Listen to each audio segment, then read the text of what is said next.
Alright, well, here we are in round two. We won the die roll on being especially lucky today, and we get a very uncertain hand. Like, we do have a Mind Sparker, so I can't justify this keep, but I'm gonna try it anyway. It's good enough that if it gets there, it's gonna really get there. Mostly I'm keeping this off the back of Mind Sparker Hunt the Weak. So yeah, we just lead with our mountain, so we can shock something if we need to. So I don't think that was actually a good keep because we have Lava Axe, which essentially will do nothing if we don't have any pressure. So I don't think I would actually make that keep again. But, you know, sometimes you just play fast and loose, and sometimes it bites you, and sometimes it pays off. So we'll have to see if it bites you or it pays off. Well, we drew a land. Unfortunately, it was not the right color for Minesparker, but 3 land is definitely better than 2 lands. And looks like we're in some kind of mirror match, which is very strange. Oh, we got a striking sliver. That's annoying. I guess play another land, and we're hitting a dud. This is a very, very stupid keep on my part. That was just so stupid. 3 color. Okay. I guess it's like all slivers. Yep. There's a siphon sliver. Well, we're just gonna immediately shock that. We do not want to get so far out of this game that we can't come back. All right. Well, we drew another land, so I guess that's good. Still just kind of dirtling. This was definitely a pretty stupid keep on my part. Now they have Devil Strike. This game's gonna be over so fast.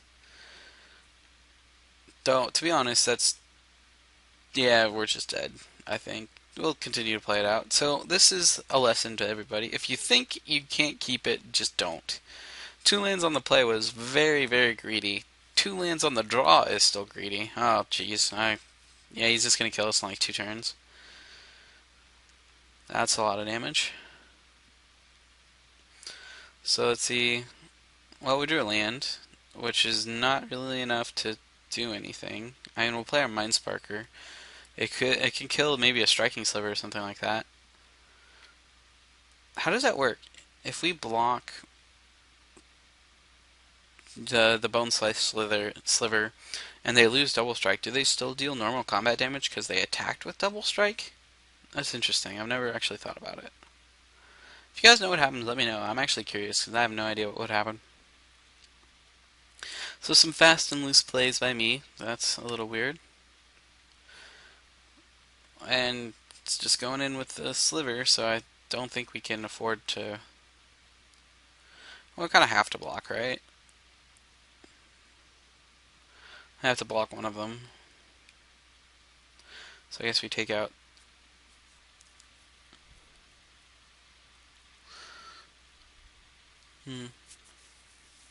Just attacking with one. I think we take this then.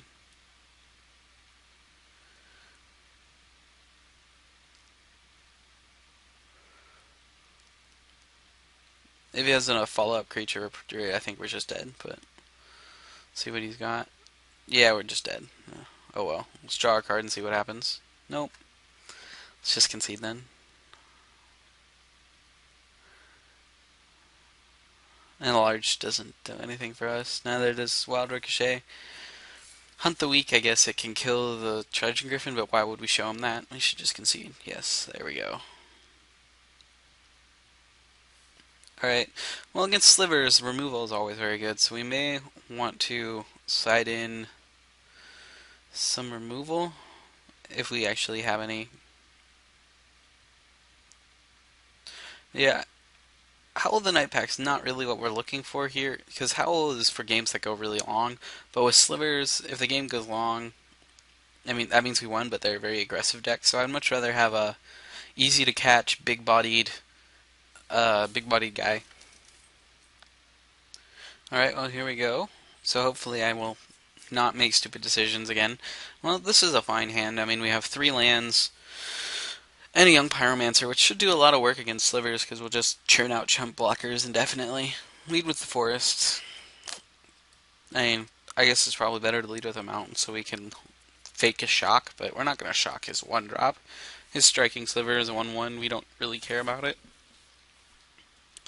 See what our opponent does. Alright. He's got a 1-drop. Probably the lay of the land or whatever that lets him get a land. Right? Yeah, I think that's what he's doing. There's no... Maybe he has another Mystic. I mean, maybe he has an Elvish Mystic, so he can ramp a little bit. That seems a little odd. Looks like it does seem like our opponent's got the nuts deck too, right? Because he's got Bone Scythe, a Predatory, and a Siphon Sliver. That's a lot of rare slivers for him to have gotten. So looks like our opponent got the nuts too. So gets a land. We'll be able to kind of try to guess what sliver he's got by the type of land he's getting. He's getting a mountain. Maybe he's got the 1/1 sliver, I guess. If he has a Thorncaster sliver, that's really bad for us. Well, there's our late game cards. So hopefully we can actually draw some lands and get to that late game. Alright, there's something we don't want to deal with.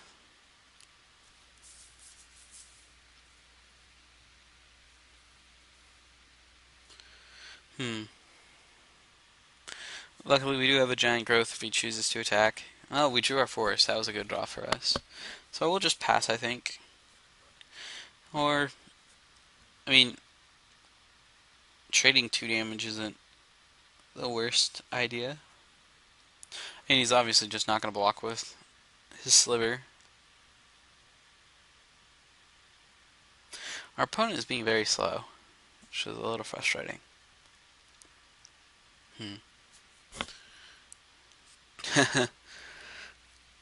Well, our curve is going to be pretty good because we're going to go, assuming we draw lands, of course, we go Baloth, Devils, Primeval Bounty, and we're just going to hopefully out card advantage the crap out of him. Yep, just pass and leave. Young Pyromancer back to block. If he has another like Predatory Sliver or something, then he's definitely going to attack so we can Giant Growth and get him. So our opponent's taking forever, so I'm just going to pause. Okay, here we go. He's finally back. Guess he's casting his sliver, his first strike sliver, and attacking in, which is exactly what we really wanted to see. So we're just going to block in Giant Growth. Seems pretty apparent. Getting that Predatory Sliver off the board is a huge deal. It just makes all of his other sliver drops much less impressive. +1/+1 is actually a big deal. You don't really think about it being that big of a deal, but it actually is. So let's see, maybe he's got like a pump spell or something. That would be a little awkward. Or maybe our opponent's just being really slow again. Jeez. Okay, I'm gonna pause. So our opponent is finally back and he just lets his sliver die, which is good for us. You may have a follow-up play, which is not too scary. I mean, if he had anything that would truly affect combat math, he would have played it pre-combat, so we're not too worried. Alright, let's see. Well, we do Hunt the Weak, which is pretty good. Do we just want to use it on our Pyromancer? No. I think it's important that we just get a huge body on the board, and that powers up our Hunt for the Week. Alright. Okay, sorry about the jumping around, guys, but our opponent is taking like 3 or 4 minute breaks in between actually playing things, so I've been pausing. So he put a Bone Slice Sliver, which is okay. I mean, we're just going to Hunt the Weak and kill it right away. And we net an Elemental. Best hunt for the week ever. So now we can just bash in. We don't really want to trade our Pyromancer just yet, because First Strike's just gonna not be good. I mean, First Strike is pretty relevant against 1/1s, which is a little unfortunate. Oh good, our opponent's not taking forever this time. Let's see what he's got. Pacifism. It's not very nice. And a Lay of the Land, sure. If he is stuck on lands, that is a little bit awkward for us, but it's not too bad. So we have another 4/4 to follow up. Or Pitchburn Devils if we draw a land. once again, our opponent's taking forever to do things, but it's okay. We are not the time police or whatever. They're just gonna just means that I have to sit around and edit a lot for you guys, which is okay. I'm fine doing that. So he gets to planes, and I think that's all he's gonna do. Pacifism is a little annoying for us, but we are not unduly upset. Alright. Alright, we drew a land, so we're probably just gonna jam our Pitchburn Devils here. Maximize our mana. Still not a very profitable attack. Even if we attack all in, we just get 2 damage through, which isn't really worth doing. So let's see what play he has now. He does have a good amount of cards in his hand. Ooh, a Fiend Slayer. That's awkward for us. First strike lifelink. I mean, he can hit our Pitchburns and then we can burn the Fiend Slayer, right? Because Fiend Slayer's a it's red and black spells, right? It's not abilities, is it? Spells or abilities? I'll have to look at it really quickly in a little bit. But it is pretty good in this board. He's got tons of first strike. So we drew a Spore Mound, so we're just gonna jam that, I think. Yep, just spells. So we're just gonna swing in with Pitchburn, I think, and see what he does. Granted, this is kind of setting up for a blowout.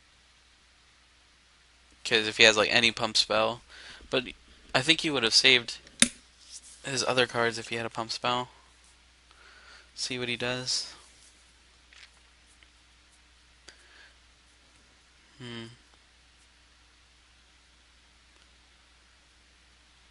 Alright, no blocks.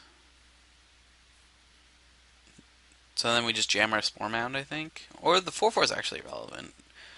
No, I'd rather just maximize mana again. And plus, if we drop a land, if we draw any lands, they just become 1/1s. Well, the 1/1s aren't really relevant because of the first striking. They are good chump blockers, and we will accrue value over time by making our 1/1s.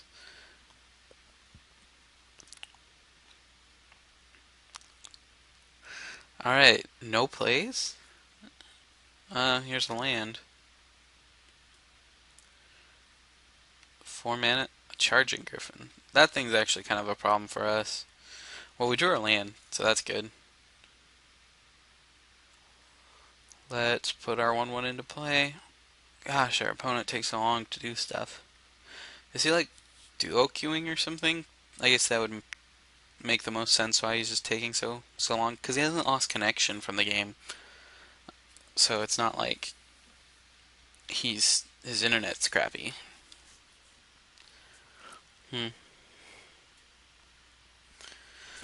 But alright, so we made our 1/1 and then we'll just jam our Primeval Bounty here. So I don't see exactly how we lose the game right now. Unless he gets like an army of flyers or something, because every single draw we have is gonna do good things for us. So now we're gonna attack with Pitchburn Devils. I mean, we want to kill the Griffin. It's the only pressure he's got on us, and we can eventually just power through his ground blockers. So if he chooses to block, we will burn his Griffin.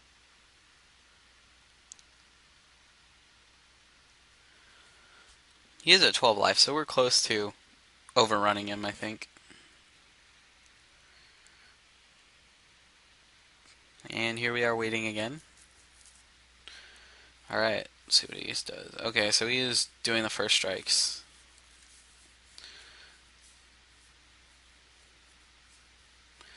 And it is important to kill the Charging Griffin here, I think, because even if we do kill the Fiend Slayer, we don't open up any attacks on the ground. You know, our 1/1s still just die to the first strike, so it's not going to be as good as it could be. His Fiend Slayer can't attack right now anyway because we just like pile on it and kill it. So he can't profitably attack us except for the Charging Griffin. So I think it is a close call between which one we burn, but I do think the Griffin is the one that we go for. Alright. Does he have like a pump spell? But he didn't the last few turns, so why should he have a pump spell now? Jeez, our opponent is being so slow to respond. Well, I guess he's got the pump spell 5 minutes later. So that's a little bit of a blowout. I mean, it's not the end of the world. Oh, wait, did he just misclick? What the heck just happened? Okay. Targeting striking sliver. Okay, well, I guess our opponent misclicked and really goofed stuff up. Because that charging griffin was like the only thing that was pressuring us. But I mean, it still wasn't bad, even if it hadn't have died, because every single draw of ours is going to do something for us. If we draw a land, we blank an attack from his griffin. If we draw a creature, we get another 3/3. And if we draw a non-creature spell, well, we make something so big he can't first strike it. Oh, that's annoying.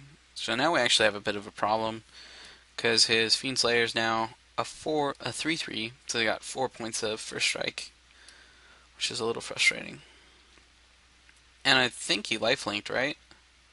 He went to 14 and then 3 life to 17. And I don't think it's worth blocking here. We have a huge life total, so we're going to eventually be able to grind him out. That Fiend Slayer is kind of annoying, though. Alright, well, we get some life. Let's try to actually get these triggers going. Oh, okay. Come on, opponent. Hurry up.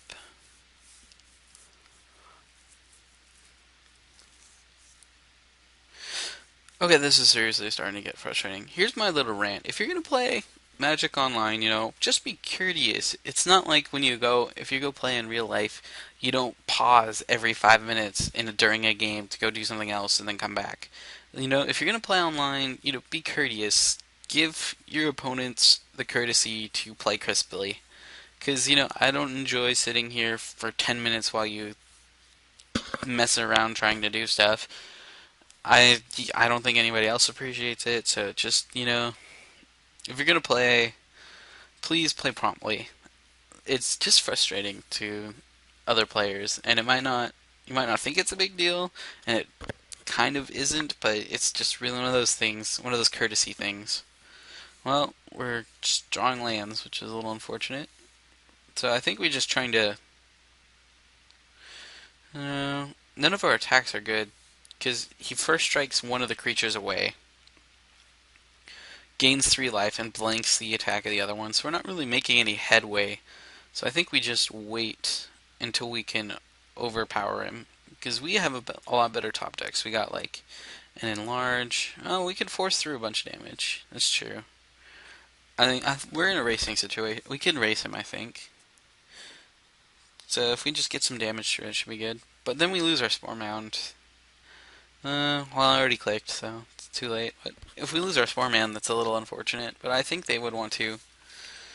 Not getting rid of the Spore Mound, that's interesting.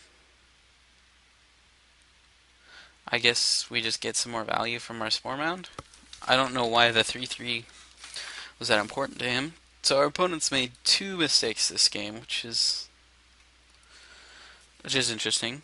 But he's gonna take like 7, 8, 9, like 10 damage this turn. So we are actually forcing through some damage. Let's actually auto yield our Spore Mound trigger, I think. I always forget, if you hit OK, you can't then select to auto yield. It's frustrating because I always just go, "Oops, OK," and then I don't get to auto yield it because it's already done. Okay, well, we get a 1/1. And he can't really attack us, because if he attacks us, we just swing and kill him.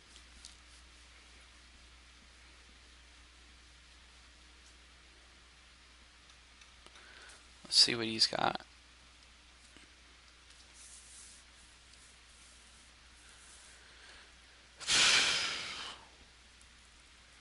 Jesus, takes forever. Like I said, just, please play crisply. Like, this video is going to be so long because our opponent takes forever. And I'm sorry to make you guys sit through all that just to watch the ending of the game. So it's just frustrating for everyone.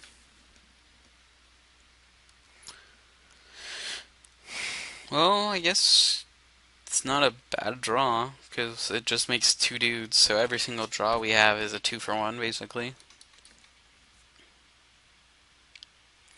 Let's put our 3/3 into play.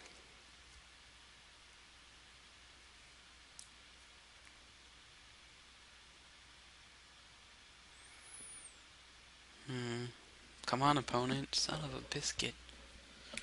Alright, there we go. So I don't think we attack this turn. I think we attack next turn.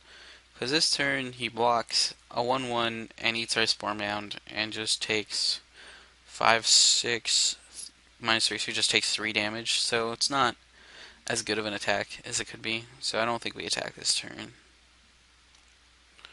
Right? I think that's my math correct.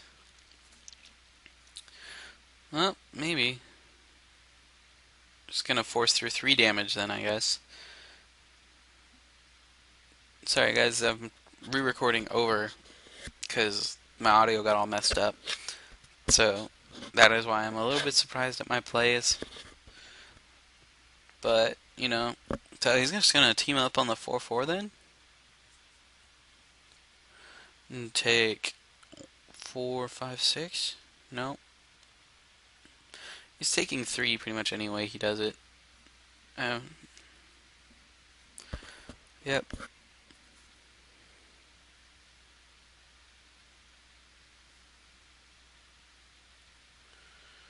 Alright.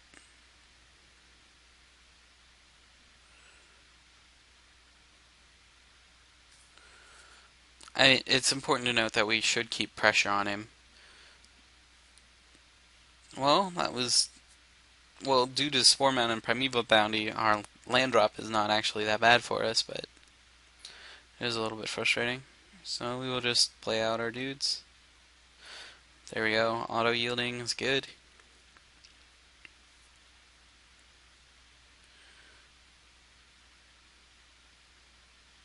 And we're not really getting a profitable attack.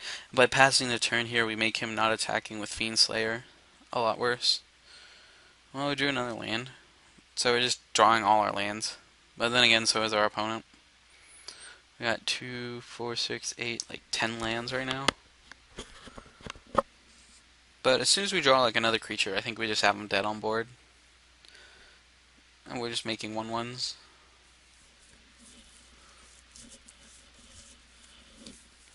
We're just waiting for like one creature or one more spell, and that should put the game away, assuming he doesn't draw anything crazy. I mean, we could attack and get a little bit more damage through. Yeah, it seems reasonably worth doing. Oh, actually, we're already we just need to push through later. See what he does. I mean, he's got 4... Okay, he just conceded. Okay. Well, that was an interesting game. So now we are going on to game 3. I don't think we need to really board anything. It is worth considering that we might want to board Naturalize, because he did have a pacifism. And Young Pyromancer, I mean, it did a little bit of work. Yeah, actually, the Lava Axe is definitely not where we want to be at. We're not trying to outreach him, we're just trying to get our games through. And X1s are not very good against his deck, so...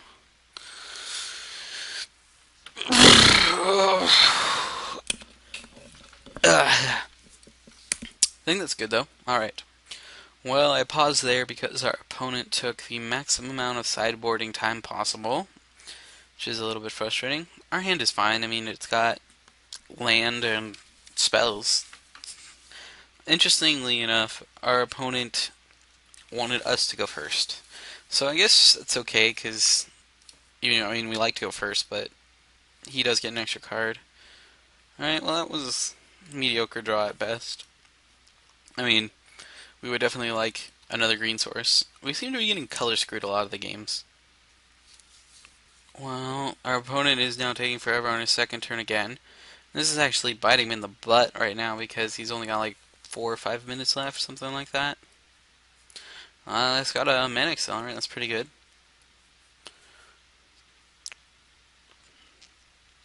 I mean, I guess our follow-up's not exactly amazing. I guess we play a Root Walla. But we do have a Wild Ricochet, which could do some work, and a Hunt the Weak. That's reasonably good, but let's pop out a Root Walla. Obviously, we would love to draw another green source.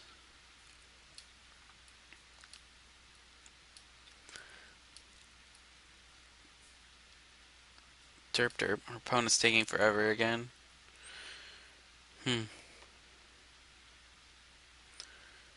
Okay, Hive Stirrings. Gets a ton of mana.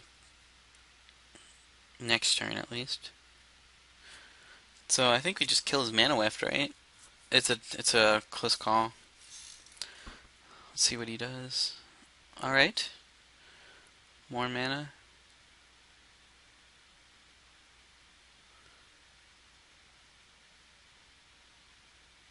Okay. Still just waiting on our opponent. Okay, so I guess he's not going to do anything.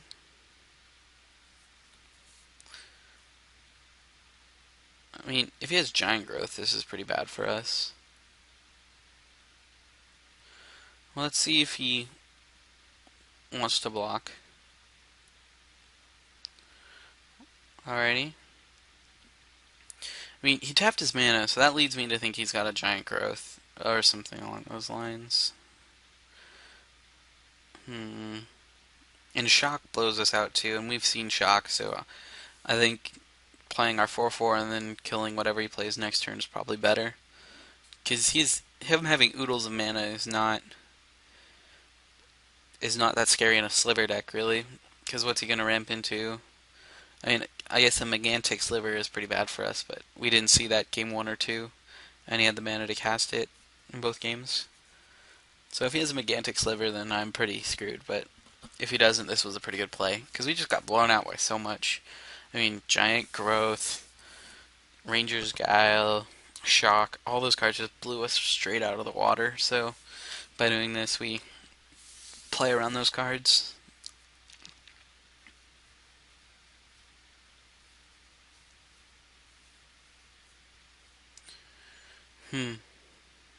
Once again, our opponent is taking oodles of time.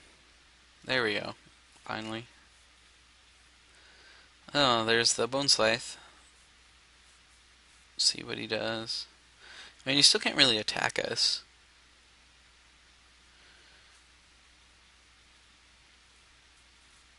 I mean, we just eat one of his guys and he gets 4 damage through. That's not that much. So we're not too unhappy with where this is. This is at.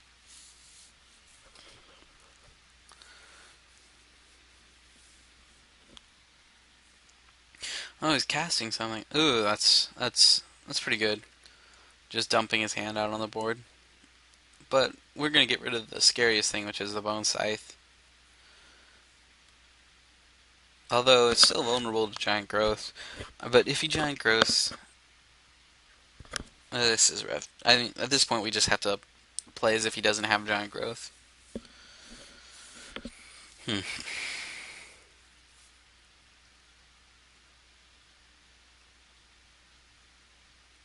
And see, if we hunted for the weakest Mana Whiff Sliver last turn, he would have cast Bone Scythe, and we would have had no answer for Bone Scythe. So I think it is correct to just not kill the Mana Whiff, even though it seems a little counterintuitive. Because now we have at least a chance at removing his Bone Scythe, which is like the one thing that's going to kill us. Alright, well, we drew a land, which is good. So we're gonna fight the Bone Scythe here. See if he's got the Giant Growth. Alrighty. Alright, no, it does not have the Giant Growth. So we are in much better shape. We don't want to attack this turn. We'd rather just go to the late game. Let's see what he's got. I mean, now we can just slowly eat his creatures. And if he ever has a removal spell, we can just wild ricochet him out.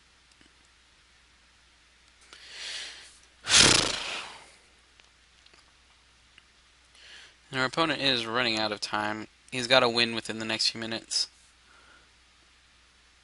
Alright, so he's playing something. Alright, a blur sliver. It's perfectly fine with me.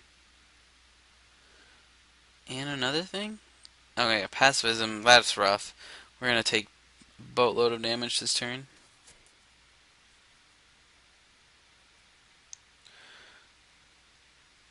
I don't think we block though. We're still only taking like 6 or 7 damage. And then we can... Ooh, that was a good draw. So we're just gonna play our 4/4, I think.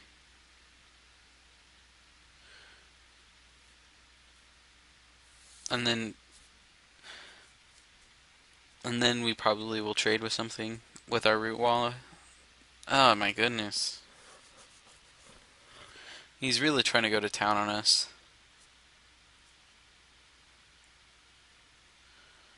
Alright, so he's definitely getting in there.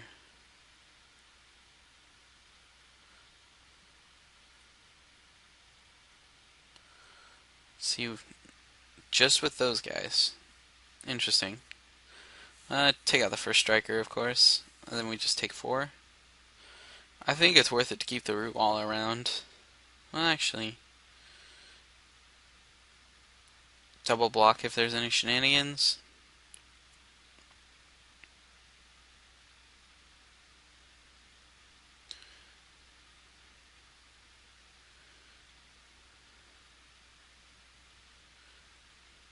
That's rough. Okay. So we are up against it this turn. Ooh, that was a good draw.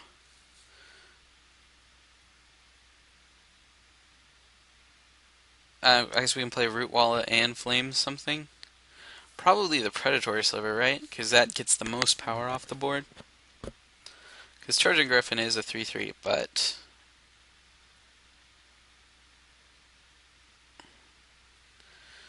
Yeah, I think we Flames and then Root Wallet. That just gets the most things on the board and gets the most things off the board.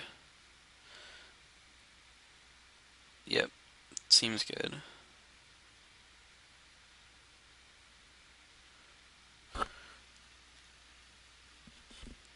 Alright, there we go.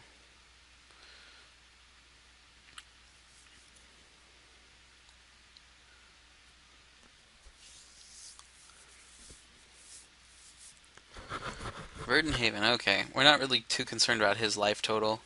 He's going to run out of time before he runs out of life. Sure. Alright. We're on a 2.5 something turn clock. That's fine. If we draw like any answers, we're good. That was a good answer. And we have both pump mana for Root Wallet and a Wild Ricochet up. So that seems pretty good for us. Obviously, we're fine with just trading the Griffin for the Recluse. And if he plays any sort of removal, we just eat him alive with Wild Ricochet. Alright, he's not attacking. It's not a bad draw.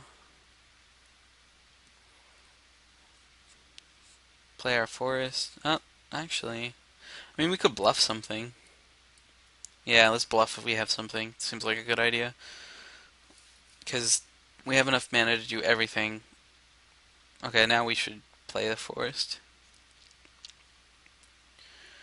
We don't have enough creatures to get aggressive yet.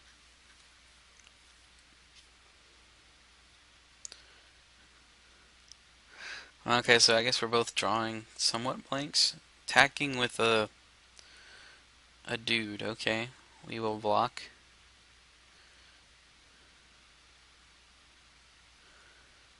Alright. Giant growth.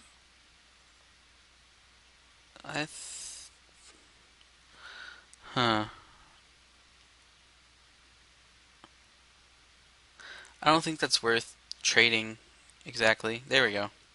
Like Wild Ricochet, we're worried about losing our Deadly Recluse, not our root wall, and we drew another one, so it didn't even matter.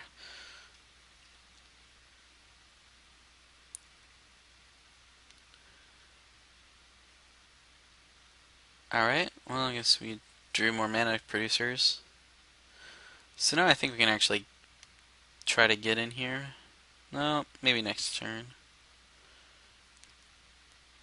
Oh, that's a big draw for him. That is a big draw. But he's almost out of time.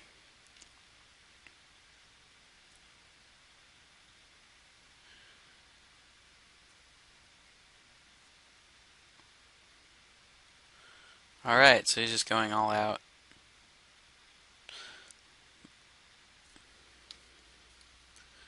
I think we get him though. Right?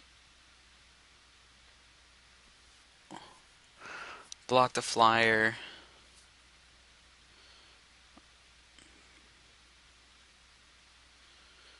I think we're willing to trade a 1-1 just because if there's any like pump shenanigans or whatever, we want to be able to respond.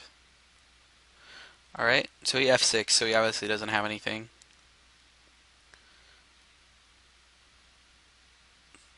At this point, why play this 4-mound when we can just leave Wild Ricochet open in case he draws something crazy?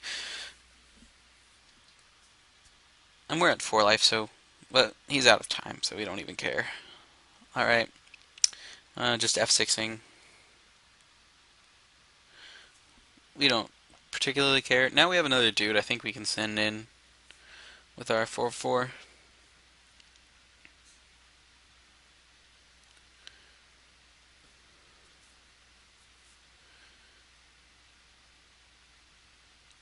And now we're root wallowing to make him run out of time. Although he F6, so it doesn't particularly matter. Let's cast this 4-mound, because we can cast it with... Oh, we can just try to run him out of time.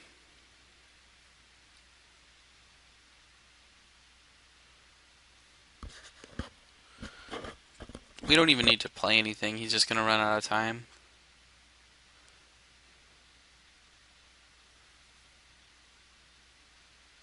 And there we go, we drew the land so we could play Spore Mound and leave Wild Ricochet open. There we go. Alright, that was the end of the round. Thank you guys for watching.